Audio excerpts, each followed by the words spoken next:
So now that we have seen the different application layers of a Spring Boot application, this particular section becomes pretty straightforward, right? So let's look at what are the different component types that exist in a Spring Boot application, right? And I think this first annotation is pretty self-explanatory, right? That whenever we create any service class or a repository layer or a REST controller, it basically is nothing but a component for Spring Boot application.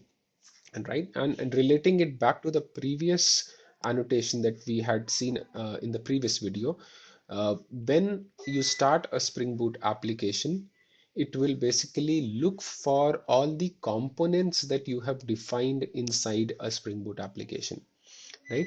And that's why any class which you want the Spring Boot to consider as a component, right? And any class that you want Spring Boot to create a bean for, right? You will have to define it using a Spring Spring component.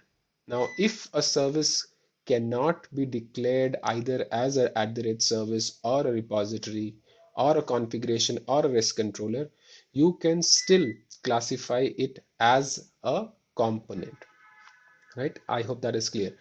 So the first layer that we had seen for a Spring Boot application was the controller layer, right? Where we had defined all the REST endpoints.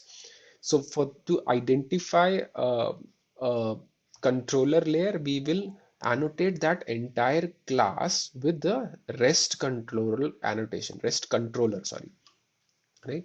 So this REST controller is used to basically tell Spring Boot that this class should be treated as uh, a controller class, which is going to have only the REST endpoints that are exposed as part of the Spring Boot application, right? All the business logic that resides in the service layer that we discussed in the previous Spring Boot application, all those classes which have the business layer will be annotated with @service class, right?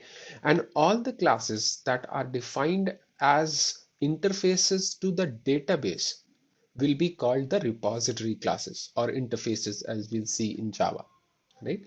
So I hope these three annotations, or rather four annotations along with REST controller, are clear, right? REST controller for the controller layer has all these Spring Boot API, REST API endpoints. Service layer has all the business logic, so @service.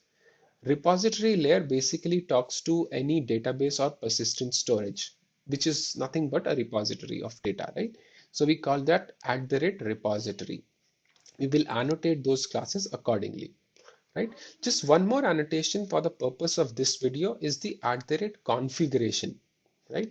So you would have seen, and you would probably remember that in the previous video we saw something called enable auto configuration, right?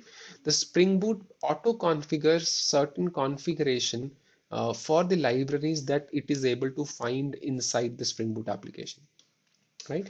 But what if I want to override that configuration? What if I want to change the default configuration and define my own?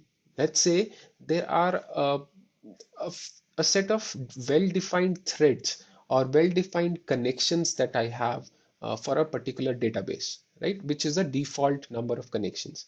But if I want to increase the number of connections, right, that I want for this particular microservice, if I want to increase the number of database connections, then the place there where I'll have to define this will be this configuration file.